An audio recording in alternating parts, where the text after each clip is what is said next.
Selling industry के अंदर एक ये ऐसा प्लेटफॉर्म है जहाँ पे जैसे कहते हैं ना कि किसी मजहब को देखे बिना उसके उस चीज को फील करना, राइट। हवा तो सब जगह बहती है, पर अगर हवा को स्पेशली फील करना होता है तो पंखे के नीचे जाके बैठना होता है। इसी तरीके से ये वो गंगा है जो डायरेक्ट सेलिंग इंडस्ट्री और कई लाखों डायरेक्ट सेलर्स जो हैं उनकी होप, उनकी आशा है। और मेरा ये मानना है कि इंसान खाने के बिना जिंदा रह सकता है, पानी के बिना थोड़े दिन रह सकता है, पर आशा के बिना एक मिनट भी नहीं। तो आप बहुत अच्छा काम कर रहे हैं। तो सबसे पहले तो आपको शुक्रिया दिल से कि आप इतना अच्छा नेक काम कर रहे हैं।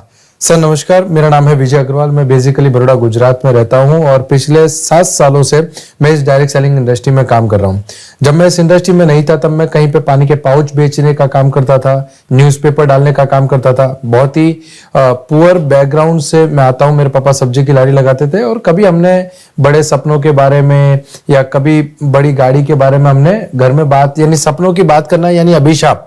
गरीब व्यक्ति के लिए 2 वक्त की रोटी निकालना बहुत बड़ी बात हो जाती है। और जब भी हमारे घर में ऐसी बात होती है कि यार गाड़ी लाएंगे, ये लाएंगे, तो बोलते थे कि बेटा जितने चादर है उतने ही पैर पसारो। तो जो मेंटल नरिश हमको किया जाता है, तो वो उस बैकग्राउंड में से उठकर मुझे पता चला। और इस इंडस्ट्री में आने से पहले मैंने कहा कि 10 बाय 10 के घर में हम लोग रहते थे। 6 लोग हैं हम परिवार में। अच्छा। 2 भाई 2 बहन और मैं सबसे बड़ा हूँ। और पापा का एक्सीडेंट हुआ तो सारी की सारी जिम्मेदारी जो थी वो मेरे पे आ गई। पापा बेड रेस्ट पे आ गए थे। और कहते हैं, कहावत है बहुत पुरानी कि मरता क्या ना करता। जब आदमी के पास कोई ऑप्शन नहीं होता तो वो कुछ ना कुछ करने लगता है। तो सुबह 4 बजे उठ के न्यूज़पेपर डालना, वहां से घर वापस आना, फिर निरमा कंपनी में जॉब जाना, वहां से वापस शाम को 5 बजे आना, मेडिकल स्टोर पे जॉब जाना। यानी सुबह 4 बजे से लेकर रात को 11 बजे तक काम करने के बाद में मेरे पास 4,000-5,000 रुपया आता था। और आप यकीन मानिएगा सर, वो 4-5 हजार रुपया हमारे लिए 50,000 के बराबर था,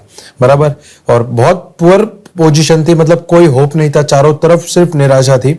एक दिन घर को आ रहा था निरमा कंपनी से, तो एक दोस्त मिला, बोले पैसा कमाना है। अब मुझे बताइए कि अगर भूखे से पूछा जाए कि खाना खाना तो वो क्या कहेगा, नहीं खाना। मैं कहा कमाना है। तो वो मुझे बिठाकर अपनी बाइक पर और मुझे एक सेमिनार में ले जाया गया। अच्छा। और जैसे ही आप सेमिनार में जाते हैं बड़ी बड़ी बातें होती है, मर्सिडीज आएगी, ये आएगा, आइलैंड आएगा।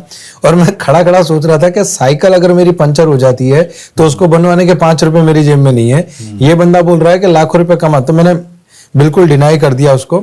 जैसे ही हम बाहर निकले, मेरे जो भी मुझे लेकर गए थे उस समय, उन्होंने मुझसे एक क्वेश्चन पूछा कि कैसा लगा आपको। मैंने कहा जबरदस्त। बोला करेंगे? मैंने कहा बिल्कुल नहीं। बराबर। तो क्योंकि बिल्कुल मूड ही नहीं था, इस इंडस्ट्री के बारे में पता नहीं था, कुछ भी नहीं था। और मुझे बताया गया कि इस इंडस्ट्री में लाखों आएंगे करके, बिल्कुल विश्वास नहीं था। और एक सब्जी बेचने वाली महिला थी जो स्टेज पे आई और कप कपाते हाथों से ये बोली कि मैं इस इंडस्ट्री से 3,000 रुपए कमाई।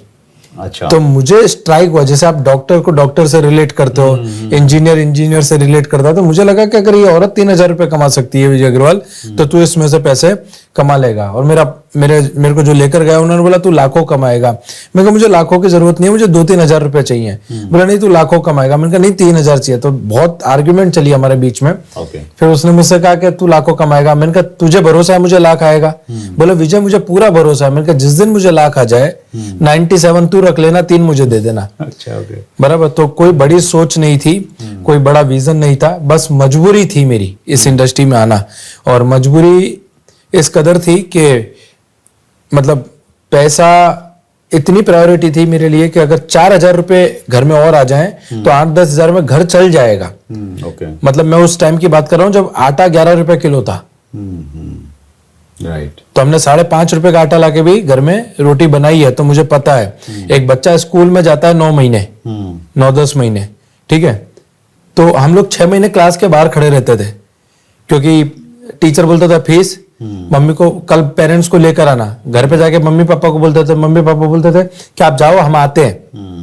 ओके। और टीचर का एक कॉमन क्वेश्चन होता था कि रास्ता इतना कितना लंबा है कि रोज सुबह तुम उठ के आ जाते हो, तुम्हारा माँ बाप नहीं पहुंचते। तो ना कभी स्कूल में ट्रिप गए कहीं, ना फीस टाइम पे भरी, ना तो एजुकेशन के हिसाब से भी। मेरा एजुकेशन 10th है, मैं 10वीं तक पढ़ा हूँ। और 10वीं तक पहुंचते पहुंचते मुझे समझ में आ गया कि आगे पढ़ने की या मेरे माँ बाप की पढ़ाने की शायद वो नहीं है। तो मैंने उस टाइम एजुकेशन को भी ड्रॉप किया। मुझे आज भी याद है 200 रुपए की साइकिल, सेकंड हैंड साइकिल खरीदने के लिए घर का सिलेंडर बेचा था हमने, बराबर। सिर्फ 200 रुपए की साइकिल खरीदने के लिए।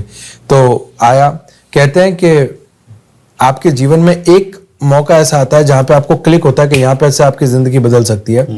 और मेरे मेंटर हैं, राइट, अल्पेश गजर सर। हाँ, अल्पेश जी right? बहुत बड़े लीडर हैं, बहुत बड़े हमारे लीडर मेहमान रहे हैं हैं जी, चैरिटी बिल्कुल। सर्विस पे। और मैं ये कहूंगा कि ये कहना गलत नहीं होगा कि अगर आज विजय अग्रवाल जो कुछ भी है, अगर उनकी मेंटरशिप को निकाल दिया जाए तो मैं कुछ भी नहीं।